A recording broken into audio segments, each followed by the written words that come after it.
In 1827, engineers building America's earliest locomotive railroads dismissed a 9-mile coal road in the Pennsylvania mountains as a leftover from before real trains existed. It had no locomotive. It moved coal by gravity alone, with mules walking the empty cars back up the hill afterward. However, that supposedly obsolete gravity railroad didn't fade out when steam locomotives took over the country. It kept running for 106 years, outlasting dozens of the powered railroads built to replace it. And somewhere along the way, it accidentally invented the roller coaster. The railroad was called the Mauch-Chunk Gravity Railroad, and the physics behind it were almost insultingly simple. Loaded coal cars sat at the top of Summit Hill, in eastern Pennsylvania's anthracite coal country, and gravity did the rest. A brakeman rode each car down the 9 miles to the canal boats waiting at Mauch-Chunk, hand on a wheel that clamped a wooden block against the wheel treads, controlling speed the entire way down with nothing but friction and nerve, no boiler, no firebox. No engine of any kind pulling anything downhill. Getting the empty cars back up the mountain was mules. Plain and simple, teams of them walking the grade with the cars in tow. The logistics behind that were more elaborate than a mule pulls a cart makes it sound. A single train of loaded cars might be split into sections of a dozen or more wagons each, and every few sections, the railroad ran a separate train down loaded with nothing but feed and fresh mules to keep the return teams supplied along the route. Coordinating dozens of animals, dozens of cars, and a one-way gravity track running the opposite direction the whole time took genuine operational planning, far more than the simple image of a railroad with mules instead of an engine suggests. And in the detail, everyone who ever rode it remembered, once the mules finished the climb, they were loaded into their own special cars and coasted right back down the mountain alongside the coal, ears up, apparently loving every second of it. That skepticism wasn't even original to Mauch-Chunk.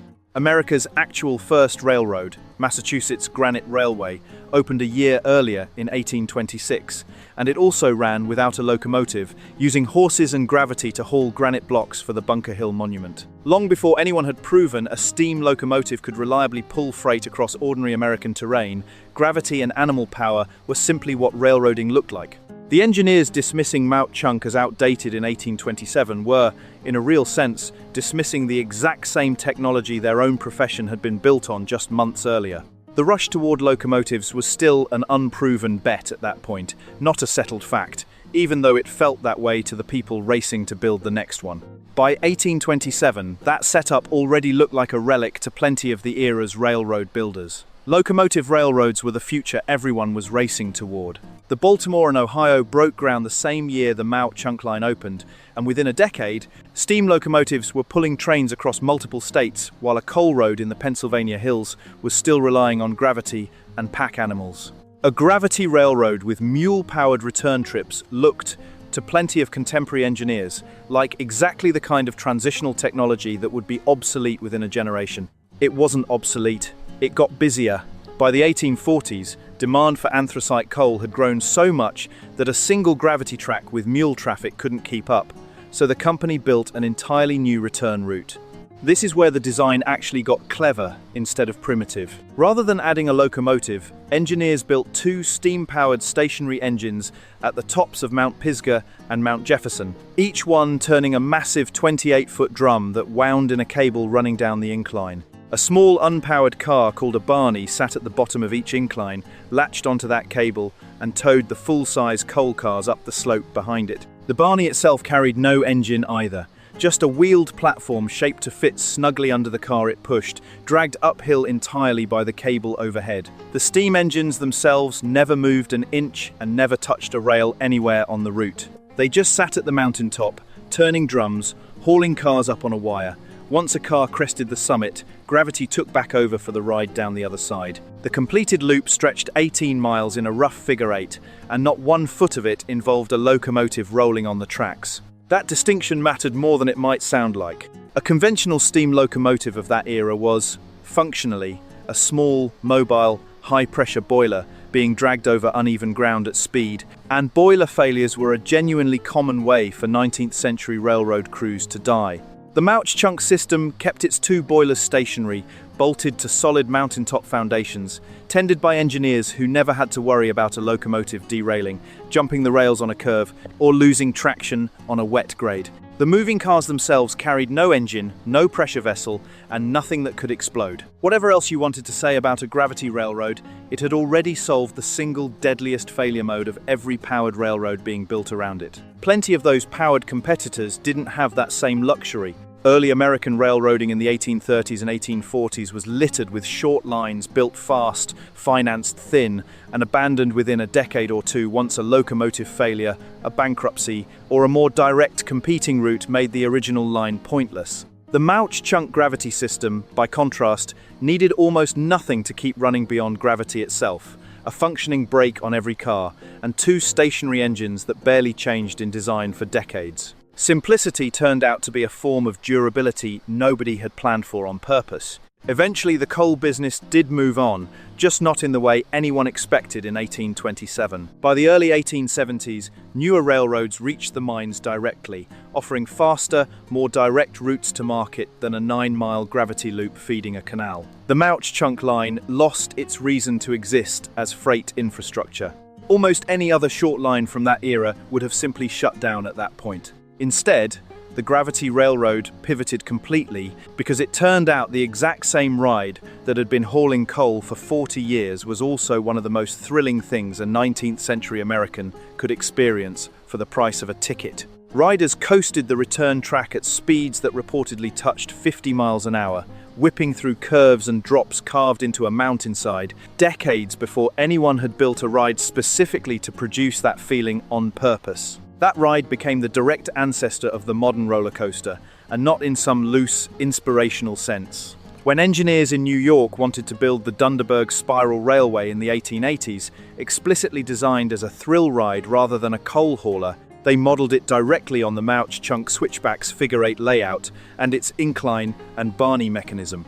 A railroad originally dismissed as a stopgap for moving coal became the working blueprint for an entire category of amusement ride that still exists in every theme park on Earth. It's a strange kind of vindication for a piece of infrastructure nobody expected to matter past its first decade. None of this ran itself, and the human cost of a gravity railroad was real, even without a boiler to explode. A brakeman's entire job was riding an open coal car down a mountainside at speed, judging exactly how hard to lean on a wooden brake block to keep from slamming into the car ahead or losing control on a curve, in weather that ranged from summer heat to ice on the rails.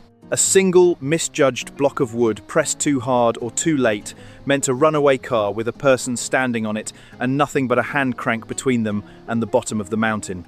It was skilled, physical, dangerous work, with none of the mechanical protection a locomotive cab at least nominally offered its crew, and it required exactly the kind of practiced judgment that never shows up in an engineering diagram of how gravity railroads work.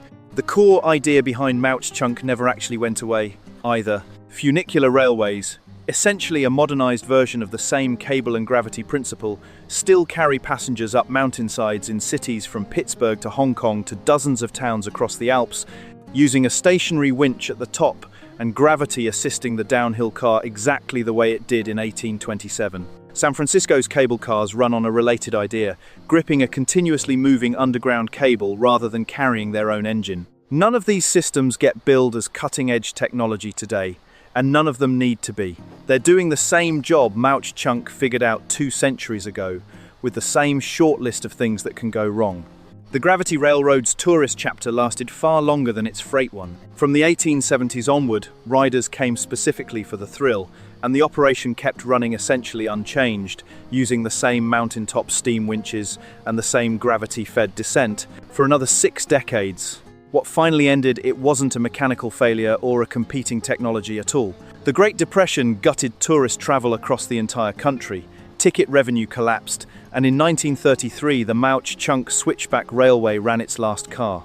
The track was pulled up and sold for scrap within a few years. Today, long stretches of that original right-of-way are hiking and biking trails carved into the same Pennsylvania hillsides, one more forgotten railroad grade that most visitors walking it have no idea once carried coal cars, mules, and thrill seekers at 50 miles an hour without a single locomotive anywhere on the line. Tourism on the switchback wasn't a quiet, incidental sideline either. Excursion trains delivered vacationers from Philadelphia and New York specifically to ride it, and the town of Mauch Chunk itself leaned hard into the reputation, marketing its steep, forested valley as the Switzerland of America to visitors who'd never seen mountain scenery from a moving railcar before. Postcards of the Mount Pisgah trestle circulated nationally. A gravity railroad originally built to move coal to a canal had, within a few decades, become one of the reasons an entire town existed on the tourist map at all, generating far more in ticket sales during its later years than it ever had hauling anthracite. The site hasn't entirely disappeared from memory either. The route earned a spot on the National Register of Historic Places in 1976, and preservation groups have spent decades since periodically floating plans to rebuild sections of the switchback as a working attraction again. The estimates for doing it properly, engine houses, cable drums, and all, have run past $20 million, and much of the original right-of-way now sits on private land, which has kept the project a hiking trail memorial rather than a running railroad. It's a strange kind of monument. The thing that made the original so durable, needing almost nothing but gravity and a couple of engines to keep going, is exactly what makes rebuilding it from scratch so expensive today. So the honest answer to how an engineless railroad outlasted the machines built to replace it comes down to what it never had to fix. A locomotive railroad from 1830 needed a working boiler, a functioning firebox, precise water levels, and a crew trained to keep all of it from exploding every single trip. The Mauch Chunk system needed gravity, which has never once failed, and a couple of stationary steam winches that barely had to change across 100 years of service. It wasn't a more advanced piece of engineering than the locomotives that mocked it. It was a simpler one, with drastically fewer ways to brake, and in the coal country of Pennsylvania, that turned out to be worth more than anyone building the fancier alternative ever expected.